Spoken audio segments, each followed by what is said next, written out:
and welcome to NCTV. I'm Maddie Pike. I'm Preston Knight. We have a lot to cover today, from the Women's March to a science fair and the wonderful Wyoming wind.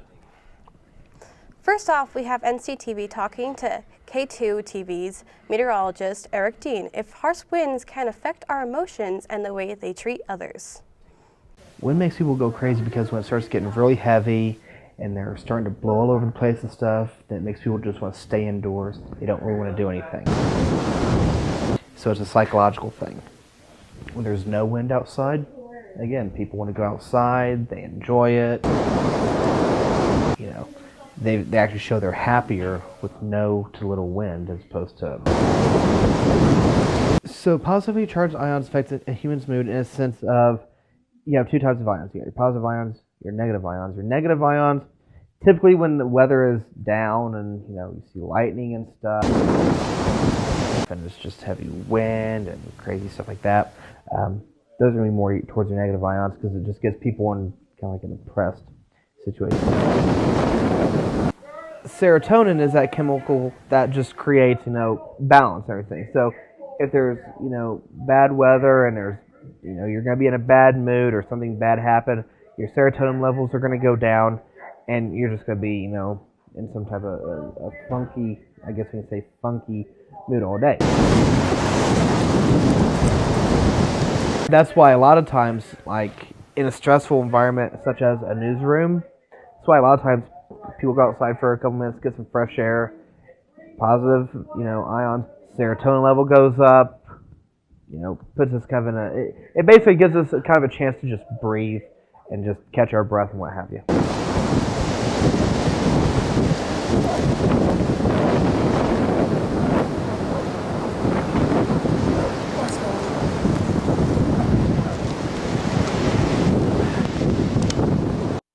Living in Casper, I'm surprised we're still all sane after hearing that.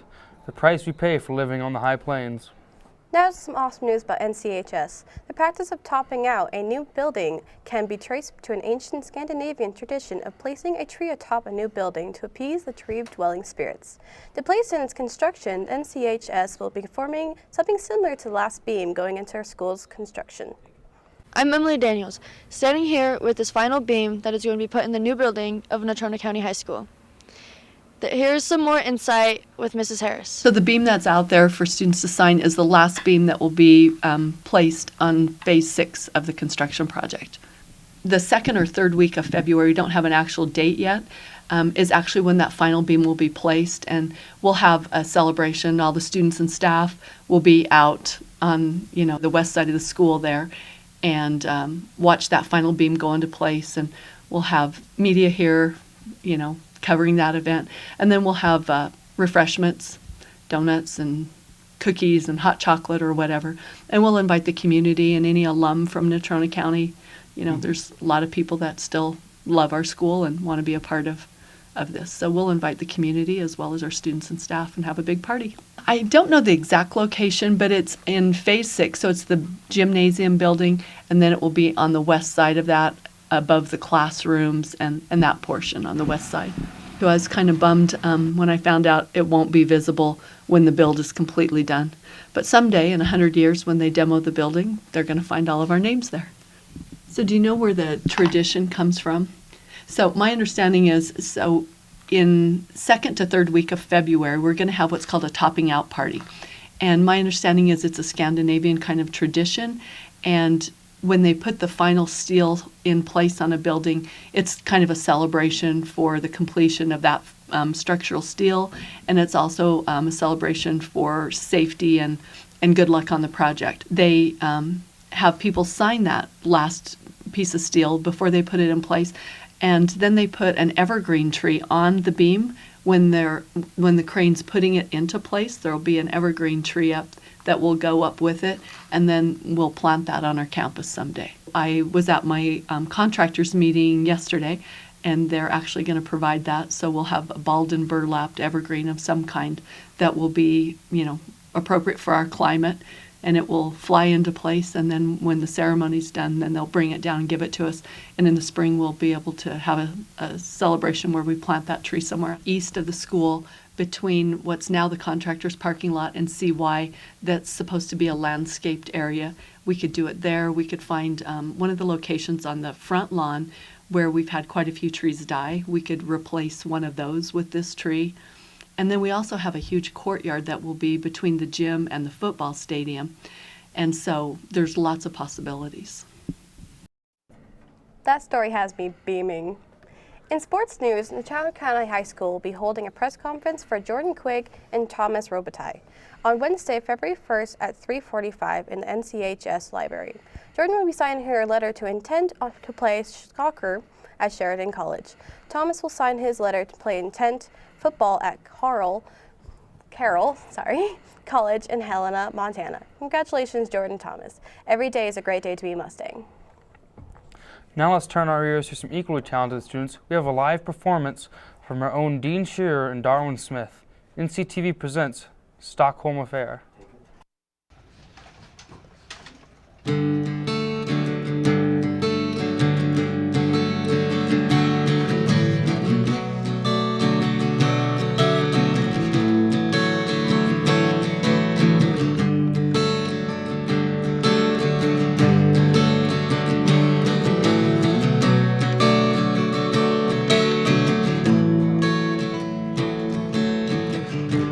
People change and people die. If the time ever came, I'd do both for you.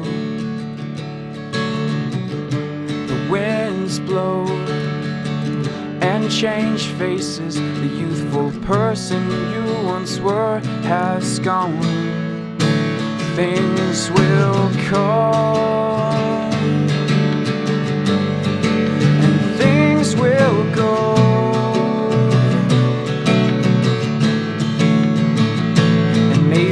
Times we may never know.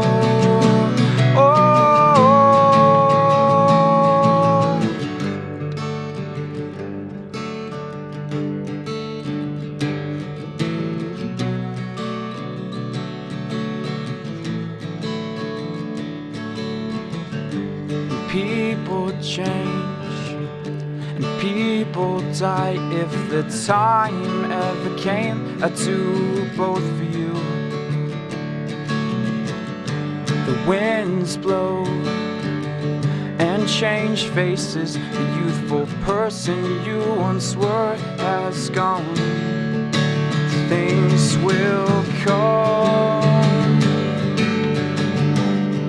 and things will go.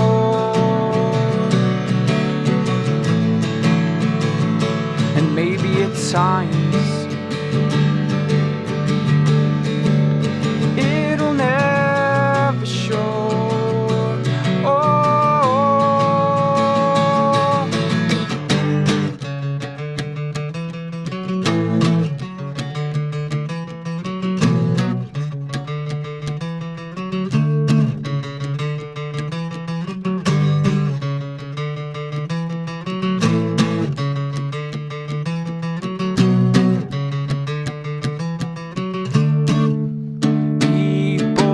Die and fall apart, and sometimes it'll never show.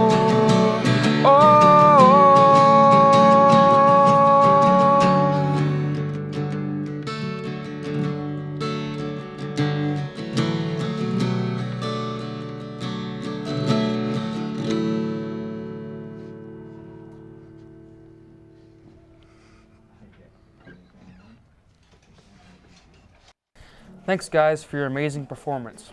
The third annual Teddy Bear Toss hosted by the NCHS Booster Club is today, January 27th, 2017 in the MAC. The Mustangs and Phillies will be home against Evanston. The toss will take place right after the national anthem before the Mustang boys tip off. Admission to the game for adults and NCHS students is a teddy bear. Every NCHS student who brings a teddy bear will receive a ticket for a chance to win $50. The teddy bears will be bagged up and delivered to the Casper Police Department and the Trona County Sheriff's Office for their use for kids who are displaced from their homes for various reasons. The Science Fair experiment is generally a competition where contests present their science projects, result in a form of report, display, and/or models they have created. Now we'll take you to the 9th grade science fair that happened here at NCHS. Hi, I'm Adeline Pike, live from NCTV. Today we're here to ask students about the science fair, what it is to them, and what their projects are. The goal of this science fair is to inform people about inventions that were made for the World Fair that were presented in the fair. Projects that are being shown here are inventions that These 9th grade classes are showing inventions of the early 19th and 20th century that have changed the world in some ways, such as Kool-Aid, Monopoly, and dynamite. I think the best part is learning about new things, like information about stuff you thought you knew about, but you didn't. Our project is the roller coaster. The roller coaster, it was invented in 1884 by a guy named Lamarcus Thompson, and it has hugely impacted the world in many ways because it created many jobs. 2.3 million people are employed by theme parks and such.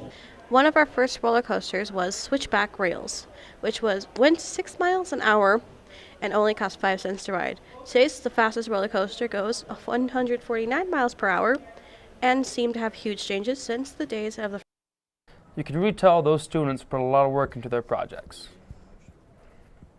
The National Women's March for Issues of Importance of Women turned into a world event last Saturday. It was a day to protest with marches all over the world. The purpose was to unify protesters around the issues like reproductive rights, immigration, and civil rights. NCTV producer Isaac Heedy has more.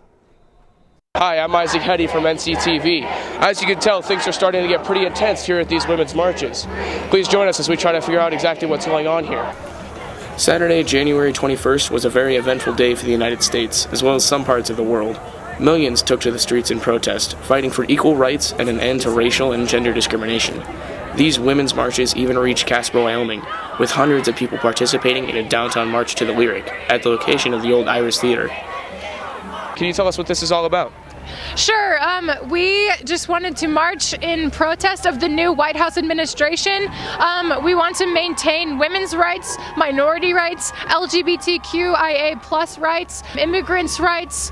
We want to mend race relations. We don't want to be keeping people out of our country. We want to make a unified motion towards freedom and equality for all. We're from all different backgrounds, all different, pretty much all different political beliefs, and all different. Everybody was invited, not just from one political side or another. The Casper Women's March and several good groups here with good causes, and they're just here to express their First Amendment right to come out and show for a cause. So our main position is just provide security here and ensure that it happens. So it's a lot of good causes. I'm glad they got the opportunity to do it. For too long, women have spent time in the shadows and they don't have the fundamental rights. And so making it known that for our current president now that we need to have women's rights, equal rights, is a big deal. I feel like men have an important role. It's just like, the African American movement in the 1960s. White people had to be part of it too to get things done. I mean, the Christians and the monasteries were some of the biggest people, and those were white people. So just like that, men can be used to empower women and make them feel stronger. Instead of pushing them out of politics, instead of pushing them to the sidelines and saying this is a man's job. I work as an engineer. I know that, we always say this is a man's job. Well, no, women can do it too. This may have been a small event in a small town, but it was made clear today that this is no small issue.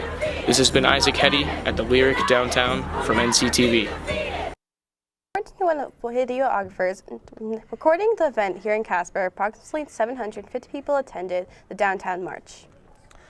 That's all from us here at NCTV. Thank you for watching. Our Valentine's Day episode will broadcast live at 3 p.m. on February 10th. We hope you'll tune in. Have a wonderful weekend. Stay classy, NC.